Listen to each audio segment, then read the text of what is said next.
आजच्या काळामध्ये आपण पाहतोय, की इतर भाषांमधले म्हणजे विशेषतः आपल्याला हिंदी दिसतं कारण महाराष्ट्रामध्ये एकतर मुळात ती देवनागरी सोपी पडते महाराष्ट्रातल्या लोकांनाही समजायला. हिंदी इंडस्ट्री मुंबईत आहे. तर त्या इंडस्ट्रीचे सिनेमे हे आपण बघतोय तर ते काही कोटी, कोटींमध्ये व्यवसाय करत असतात. आपल्याकडे मला वाटतंय सैराट हा 100 कोटीच्या पुढे गेलेला सिनेमा होता व्यावसायिक दृष्टिकोनातून.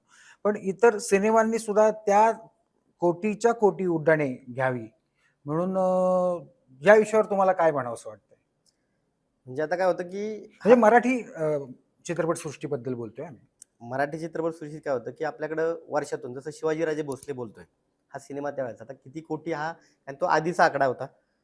तो हिट झाला चांगला सिनेमा. सैराट चांगला हिट झाला. त्यानंतर मग आता हे मला वाटतं कुठला पिक्चर आला तो ह्याच्यावरती हां, बाय बाई पण हं. भारी देवा. सैराट जसा हिट झाला, नंतर बाई पण भारी देवा. हे असे बरेच सिनेमे आले. ते जरा हिटच्या ह्याच्यात गेले. नंतर नेहमीच सगळेच सिनेमे तुमचे 100 कोटी, 50 कोटी नाही देणार. म्हणजे मी असं म्हणेल उलट. त्याचं कारण काय माहिती आहे का, की तीच गोष्ट आहे, की आपण साथ नेहमी करतोय ते. म्हणजे कसं असतं, आपण गावच्या एखाद्या जत्रेला जातो. जत्रेला गेलो, छान जेवलो, खावलो, की छान वाटतं फील. तसं रोजच चहा-पाणी नाश्त्याला गेलो ना, तर त्याची ती गंमत नाहीये. तसं मला असं वाटतं, की सिनेमांची संख्या खूप झालेली आहे. ती संख्या आटोक्यात आणली पाहिजे. पहिली गोष्ट म्हणजे पैसे तुमच्याकडे आहेत, म्हणजे तुम्ही निर्माते झाला. तुम्हाला काहीतरी ॲक्शन रोलिंग बोलता आलं किंवा काहीतरी 4 प्रॉपर्टी लावल्या, तुम्ही आर्ट डायरेक्टर झाला. हे प्रमाण खूप वाढलंय. नवोदित कोणतरी प्रोडक्शन मॅनेजर येतो, "नाही, नाही, माझ्याकडे एवढंच बजेट आहे.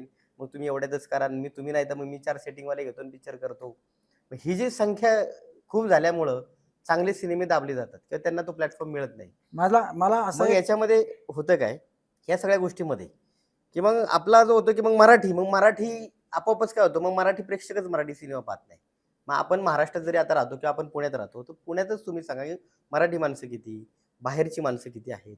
ती पण त्या जवळपासची जवळ-जवळ 50% असेल तर 50% मिक्स असतात. आता मी दिल्लीमध्ये काम करत होतो. दिल्लीमध्ये मी मधल्या काळामध्ये छावा सिनेमा पाहिला. पण तो असं काय महाराष्ट्रातले आम्ही 5-6 जणच होतो. पण बाकी यूपी, एम-पी, बिहार, पंजाब, हरियाणा सगळीकडची लोकं होती. पण त्यांनी खूप आनंद घेतला सिनेमाचा. काय महाराष्ट्र कल्चर, ऐतिहासिक गोष्ट, ऐतिहासिक सिनेमा. जसं मी तुंबाड म्हणेल, कल्चर मराठी. जसं आता फुले, हिंदी सिनेमा आहे. तर आता मी बरेच लोकांना आता पाहतोय रिव्ह्यू त्याचे काही. मग मला असं वाटतं, की मराठी भाषा 2 गोष्टी मुद्द्यावर. मराठी इंडस्ट्री करून चालणार नाही.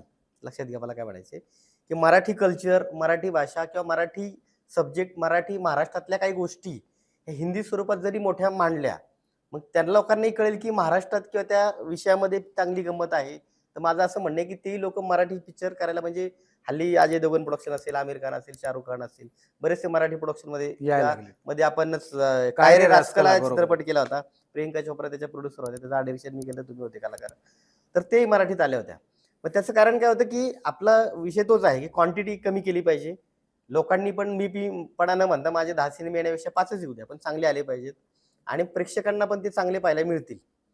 मग ते आकडे वाढतील. मी लगेचच 100 होणार नाही, 20-25 होतील. हळू वाढतील ना, असं मला वाटतं. की एकदम असं होणार नाही ना, तर फक्त काय होईल, चर्चा, शिबिरं तेवढंच होईल.